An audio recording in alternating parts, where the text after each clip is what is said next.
whether from herd or flock. Redeem the firstborn donkey with a lamb. But if you do not redeem it, break its neck. Redeem all your firstborn sons. No one is to appear before me empty-handed. 6 days you shall labor, but on the seventh day you shall rest. Even during the plowing season and the harvest, you must rest. Celebrate the festival of wheat with the first fruits of the wheat harvest, and the festival of ingathering at the turn of the year. 3 times a year, all your men are to appear before the servant Lord, the God of Israel. I will drive out nations before you and enlarge your territory, and no one will covet your land. Will you go up 3 times each year to appear before the Lord your God? Do not offer the blood of a sacrifice to me, along with anything containing yeast. And do not let any of these sacrifices from the Passover festival remain until morning. Bring the best of the first fruits of your soil to the house of the Lord your God. Do not cook a young goat in its mother's milk. Then the Lord said to Moses, write down these words, for in accordance with these words I have made a covenant with you and with Israel. Okay, go ahead and read 28 as well. Moses was there with the Lord 40 days and 40 nights without eating bread or drinking water. And he wrote on the tablets the words of the covenant, the 10 commandments. Okay, now, so what we have here now is the reestablishment of covenant again, okay? But this is more important, I think, because now this is not only the words he's given to Moses, but he's saying that now this is for the people. Okay? Go back with me to Exodus chapter, I think it's in chapter 30, maybe before that. I just got to find it again.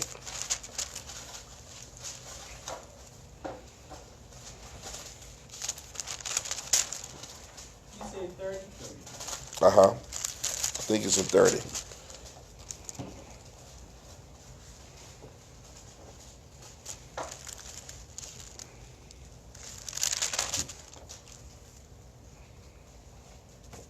And I could be wrong in this, but I'm just making sure that I'm in the right place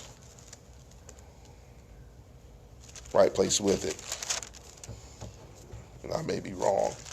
I think I am wrong. So what I'm basically getting to is, let's see.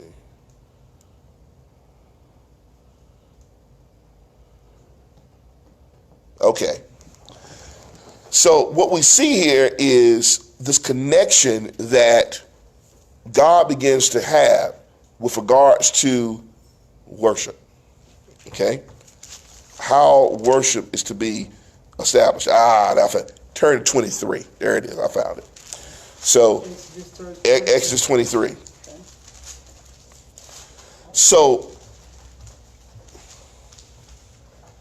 So what you see here is the actual festivals themselves. God began the process of talking to Moses about in the establishment of the law itself. Now I'm going to read this. Go down to verse 10. For 6 years you are to sow your fields and harvest the crops, but during the 7th year, the land is be unplowed and unused. The poor among your people may get food from it, and the wild animals may eat what is left. Do the same with your vineyard and your olive grove. 6 days do your work, but on the 7th day do not work, so that your ox and your donkey may rest, so that the slave born in your household and the foreigner living among you may be refreshed. Be careful to do everything I have said to you. Do not invoke the names of other gods, and do not let them be heard on your lips. 3 times a year you are to celebrate a festival. Celebrate the festival of unleavened bread. 7 days, eat bread made without yeast, as I commanded you. Do this at the appointed time in the month of what? Aviv. For in that month you came out of Egypt. No one is to appear before me empty-handed. Celebrate the festival of harvest with the first fruits of the crops and of the crops you sow in your field. Celebrate the festival of ingathering at the end of the year, when you gather in the crops from the field. 3 times a year all the men are to appear before the sovereign Lord. Do not offer the blood of a sacrifice to me along with anything containing yeast.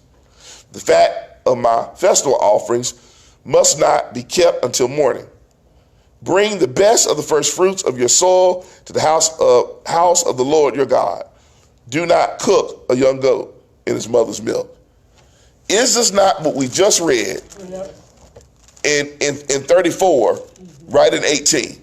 This 18 through 27. Why? So is it the first time he said it just for Moses? The second time it was for Moses and the people? So this is the thing. He made the covenant with Moses the first time. He made the covenant with Moses, but again, that covenant was basically broken from the perspective of the people, of what they were doing at the base of Mount Sinai with their golden calf. But I want y'all to see something here that goes full circle. Everything that I just read is the very thing that Sister Springs just read out of 34. Almost verbatim. Almost verbatim. So God doesn't waver of what he asked them to do. He doesn't waver off that. He doesn't waver off and say something different. It is the very same thing he had told Moses prior, which shows you the consistency of God, that God is a man that he will not lie, nor is he one that will change his mind. God will always be consistent. Along with that, because there's been so much mess that's happened between the time he said it in 23 to the time that's in 34, he has to repeat it again. Now, why am I saying all this? I'm showing you how sin distracts us. Sin is a deterrent that distracts our vision upon which God has said us to do or has ordered us to do various things. When we deter or turn our back on God, the Greek word is called hamartia. It means sin. That's all it means. When we turn our backs against God, you can't see what God's doing. You care less about what he's saying because you're going in another direction. When you are in that place for too long, you begin to forget things. That is true. You begin to forget what God said. You begin to not even hear God. If you're still venturing in that direction and walking that way, you'll forget God. So reestablishment of covenant is not necessarily a new covenant. What it is, it's the same covenant that God has established, but he needs to remind you of what this is again. Now, let's bring it forward to the church. You know why it's difficult for the church to move forward? Any church to move forward. Because when you are stuck in a place with your back being turned away from God for so long, you can only hear the sound of your own music. Amen. You can only smell you. Good God. So what God has to say doesn't really matter. But you begin to undergird it and overgird it with, we're here in church. Right. Yeah. We're here in church. Come every Sunday. Been here 60 years. Been here in church. But at the same time, it's not being here in the place. It's about being in his presence. It's about being in his presence. That's what God wants from his people. He could care less if the building exists. Because at the end of the day, is the church the building or is the church you? Is the church the building or is the church you? And that's the challenge that we all have, is that we got to really, really look at ourselves truthfully for what it is that we're doing. Because if we're truly being in the light of God, God is going to begin to show and point direction to where we need to go. But if our back is turned, we don't know what God is doing. Got that mirror again. Where we can't say, can't hear what God is saying, could care less what he's saying, because we're doing what we want to do.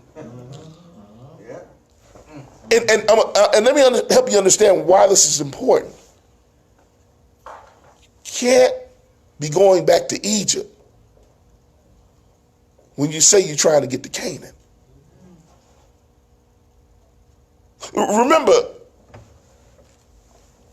that way, you're trying to get back to Egypt. So why you turn back looking at it? Canaan's that way. Canaan is this way, the land flowing with milk and honey. Well, I want milk and honey, but your back's still turned. Your back is still turned. You can't get to what you are seeking and desiring when you're going in the wrong direction. Now watch this. Egypt, Canaan. God just brought you out of that place. Why are you leaning towards this as if there is something there that's good for you? This is yet another reason why God has to reestablish his covenant and restate himself, because he needs to let them know this thing ain't changed. I ain't told y'all to go this way. But I want y'all to recognize these festivals. And remember, it's not about the ritual of it. It's about the meaning of it. What does it mean? Well, we have communion every first Sunday. No, what does that mean? Spiritually, what does that mean for you? What is God's, more importantly, what is God's intention of the meaning of what it should be? Not that I'm here and I take a wafer and a cup and sing a hymn and we had some good service today. No. This is why you have to examine yourself. This is why you got to look in the mirror. Sometimes you got to look in the mirror to see where you're really going. Now you got to carry the mirror way in front of your face everywhere Because you go. you can't sit here and look here and you're looking in the mirror and looking back at yourself, but you see the place where you're supposed to go on the back side in the rear view. No, that's the place you're supposed to be going. So the covenant has to be established or reestablished the same way, so that folks, the Israelites, and even the church understands what it is that God wants us, where he wants us to go, and what we are doing to progress to get there.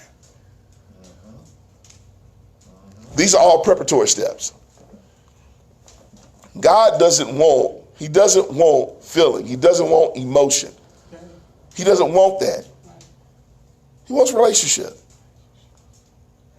He wants to see how connected we're going to be with him in trusting him and doing it his way. That's what he wants to see. In order to see that, he gives clear, specific instructions to the Israelites. This is what you must do. Honor these times of the year. Honor Passover. Why? I'm asking. Why honor Passover? Say it again. Why honor Passover? That's one of the festivals that he told them to honor. Why honor Passover? In remembrance. To spare when we were spared. In remembrance. Yeah. We spared Yes. from that place, From that place. from Egypt. Yes. What happened there? What happened there? Yeah. So, what happened at Passover? The blood It's on the doorpost. was saved by the blood. Saved by the blood. Firstborn, their firstborn died. Ours didn't. Right. Ours didn't. Showed us that he was the God that he said he was. That was the last, and remember, that was the last plague. Right. That was the last plague. Because at that point, that's when Egypt was like, we're done. We're done. Y'all got to go. Yeah. Y'all got to go. The last plague. But it's also what was centered around it. So not only did they have the doorposts that had the blood of a lamb or a goat on the doorpost, it signified that death did not come to that house. That's right. So wherever the blood was, death didn't come there. Wherever the blood was, death didn't come there. Wherever the blood was, death didn't come there. So there's got to be some ounce and level of power of the blood that's tied to even us, because the blood that Jesus shed for me way back on Calvary, the blood that gives me strength from day to day, shall never lose its power. And power over what? Power over death. And it was the blood that saved me. Power over death. It's the only way it's going to save you. Because the death angel, God released. Released. But it says when he sees the blood, he skips over, pass over. Pass over your house. So even when you have the blood, and even on the side, because we're in sin, even though we accept Jesus Christ, and we die. And we die. Do we die? Or does death just pass over us? So we end up leaving this world. We're in this world. But we don't experience what Revelation calls the second death. The second death. So we go into the bosom of God because we're saved by the blood. So it's appointed for a man to die once, then the judgment. So you see the consistency of God, and he says, remember this, because if I saved you, then you'll never die. You will never die. Thank you, Lord. So you eat a meal during Passover, and say, with bitter herbs. That lamb that was sacrificed, you put the blood up, you have to eat it. Don't leave any leftovers. Eat it all up. And if you don't eat it all up, burn the rest. Don't just throw it out the door. No. Eat it up. Burn it up, or eat it all up. Or eat it all up. So not only do you get a meal, you have a meal to share. See that? Because if your family has a pretty big lamb, then if y'all can't eat it all, why can't you invite some others to your house? Y'all ain't hearing what I'm saying. If you got a lamb that's so big that you can't eat it all, you need to share it. Goes back to what Sister Neely, we talked about at the beginning of the class, the question that she asked. That we can't, when you try 1,000 years is but a day until the Lord, lamb is too big. Lamb is too big. The lamb is too big for us not to share. So you bring others into your house. You bring them over to your house so they can eat. Now, if they wish not to eat, that's on them. But you invited them. So you did all you were supposed to do. You invited them to eat. Now, if they come and eat too, eat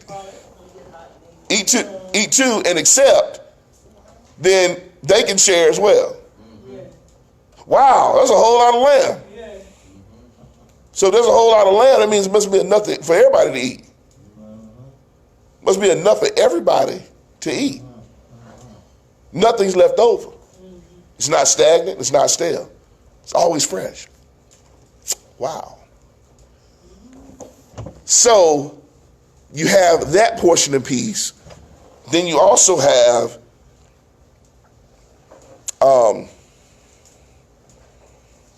it says 6 days, reading in chapter 34, verse 20. 6 days you shall labor, but on the 7th day you shall rest. You see the connection here. Now, these are tied back to the Ten Commandments. He's going right back to the law. He's going right back to it. Even during the plowing season and the harvest, you must rest. Celebrate the festival of weeks with the first fruits of the wheat harvest and the festival of the ingathering at the turn of the year. 3 times a year, all your men are to appear before the sovereign Lord, the God of Israel. I will drive out nations before you and enlarge your territory, and no one will covet your land when you go up 3 times each year to appear before the Lord your God. Do not offer the blood of a sacrifice to me, along with anything containing yeast, and do not let any of the sacrifice from the Passover festival remain until morning. Bring the best of the first fruits of your soil to the house of the Lord your God. Do not cook a young goat in his mother's milk. Then the Lord said to our Moses, write down these words, for in accordance with these words I have made a covenant with you and with Israel. So now it's solidifying the covenant, and on top of that, he says Moses was there with the Lord 40 days, 40 nights, without eating bread or drinking water. And he wrote on the tablets the words of the covenant, the 10 Commandments. Did he That fast? happened again. Did he fast? So Moses He, without eating bread or drinking water. That's fasting. That's fasting. And he wrote on the tablets the words of the covenant, which are the 10 Commandments. Now, you see this establishment of covenant with Israel. Now, Jesus is baptized by John the Baptist. When he comes up, one of the few times you see the Trinity that's in effect. Trinity, the word Trinity is not even mentioned in the Bible, the word itself. But Trinity, the Trinity is throughout the Bible. You can see it in many different places. The baptism of Christ is a prime place to see it. Jesus is there being baptized. The dove comes down, descends like the Spirit of the Lord descends like a dove. So there's the Spirit of God that descends like a dove, and then God speaks. This is my beloved Son, in whom I'm well pleased. All 3 are there, same time. After he's baptized, Jesus goes into the wilderness for 40 days, 40 nights, eating and drinking nothing. When I read that, that's what I thought about. I was like, oh my God, look at this right here. It was Jesus, like you said, it continues on. Well, it's not only just the continuation, it's what Jesus was beginning the process of preparing for. He was preparing for ministry. He was preparing for ministry. He was preparing to make the next step. He was preparing to make the next step. The next step in order to do the ministry which God had called him to do.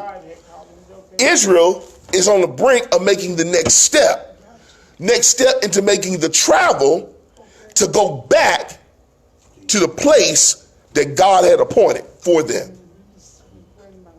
Israel. They're headed to Canaan. They're headed to the land of Canaan. Right. Land of milk and honey. But in order to get there, there's a spiritual overtone that has to take place. So there has to be establishment in your heart and in your spirit that gets your mind and your heart receptive, ready to make the journey which God is about to place you on. You cannot just come and say, well, we going here today. spiritually, and you have not made ready spiritual preparation in order to make a travel to get to that place. You have to get your mind and your heart receptive and ready to make that journey. And this is why it is so important that as a church, we must understand what covenant is. Because when we are in covenant with Christ, then that means there are certain elements in our life that now, because we have that covenant with Christ, that God says there's certain things I'm going to give to you, but there's also certain things that you need to give to me that you don't need anymore, because I'm going to replace those things with the very spiritual elements that are going to allow you to walk down this journey. Because when the thorns come, when the thistles come, when the mess comes, when you're ready to check out, what's going to be holding you up? What's going to be girding you up? See, you already got to have a mindset. Oh man, I love this. And you can't forget where you come from. You already have to have a taste of milk and honey before you actually taste it. All right. That's what I'm talking about. You already got to have a taste for milk and honey before you taste it. Before you taste it. How many times have we came up in here in this fellowship hall? You gotta really want it. You gotta really want it. You gotta really want it. And the thing, and you know, oh man, they cooking their chicken up and they cooking this up, and so Thanksgiving feast is going on. Maybe at your own house, maybe right here at First Mount Zion, that your mouth is now watering because you prepared yourself and got your mind ready to get that plate, because once it gets in front of you, it's already been prayed for because the pastor done prayed over it. So now once it gets in front of me, it's now time to dig in. Don't mess with you. It's now time to dig in. But before you got that plate of food came in front of you, regardless of how you got it, whether you stood there, somebody brought it to you, or what have you, the whole point is that you had to make preparation in your mind and in your heart to what you were about to receive. Same thing spiritually. You have to make up in your mind what it is you're preparing for before you actually get it. So I must already have a taste for milk and honey, even when I don't know what milk and honey tastes like.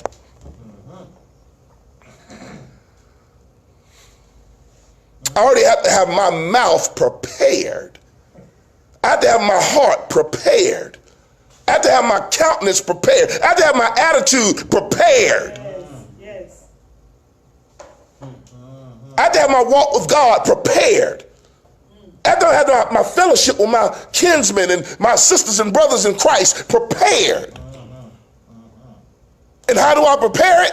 I prepare it the way that God has established it. And if God has cooked the meal, and if it sounds good, because I know God is going to prepare that thing for me, let me take what God has given me, even when I haven't even tasted it yet, because I know that when I actually receive it, it's going to be better. Faith is the substance of things hoped for, the evidence of things not seen. That's what faith is. God is telling them, it's your faith. You already have to be believing that it's there. But watch this. Watch this.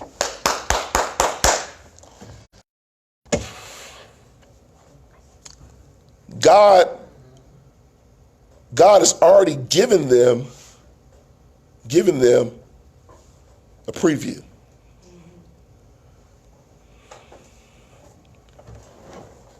Every single morning, they received manna from on high. And what did the Bible say it tasted like? It tasted like wafers with a hint of honey. With a hint of honey. So even when you don't know what it's going to fully taste like, God gives you a preview of what it's going to be. So it makes you even that much more hungry and also susceptible to move forward in the direction to get the full meal. Because if he's giving me a hint of honey every day, when we're headed to the land filled with milk and honey, oh man, I can't wait till I get there. Man, that's going to be an awesome plate. Yes, But every morning, I get a hint. just a little bit. Just a little bit. Just enough. A little bit more encouragement. A little bit more joy. A little bit more peace. Yeah. A little bit more long suffering. A little bit more kindness. A little bit more patience. A little hint. A little hint. Y'all might hear this one again. Yeah. Just a little hint. Because God continues to put that taste in your mouth. Continues to put the taste in your mouth to make you realize it's coming. It's there. Stay on my path. I'm already blessing you. But the full blessing has not been manifested yet. This is the preparatory states. This is the preparation. And God gets us ready for it. That's what he's doing with these folk. That's what he's doing with Israel. 23-34. That's what Yeah. he's getting you prepared. Because guess what? Because you can't stay at Mount Sinai. Yeah. You can't stay there. That's just a pit stop. No, you want to stay.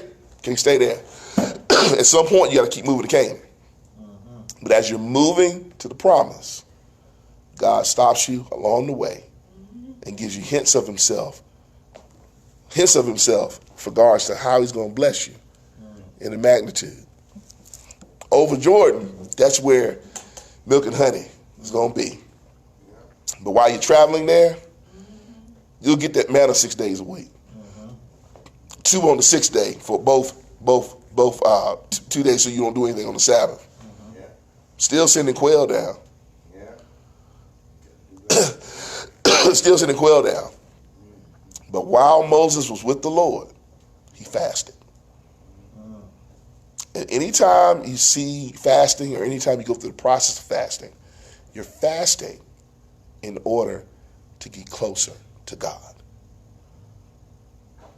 This is why Satan tried to trick Jesus. He said, I know you're hungry. Take those stones and make bread. See, the whole point is that Jesus can't create.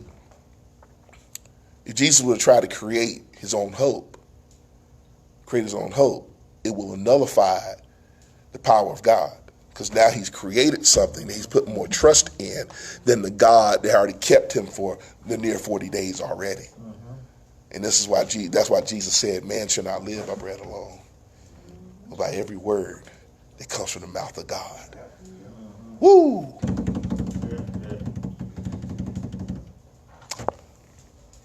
Next week, we're going to dive into the remainder of this radiant face, and we're going to get into some of the Sabbath regulations they had set, and also the materials in the tabernacle. Because remember, there's a reestablishment. The covenant's been reestablished now with Israel, both with Moses and Israel. He's got to bring this all up again. God has to get them back in line. So as they journey on, they know exactly what to do. There's an order that God has in order to keep that order and continue to be blessed by God. That's it. I'm done.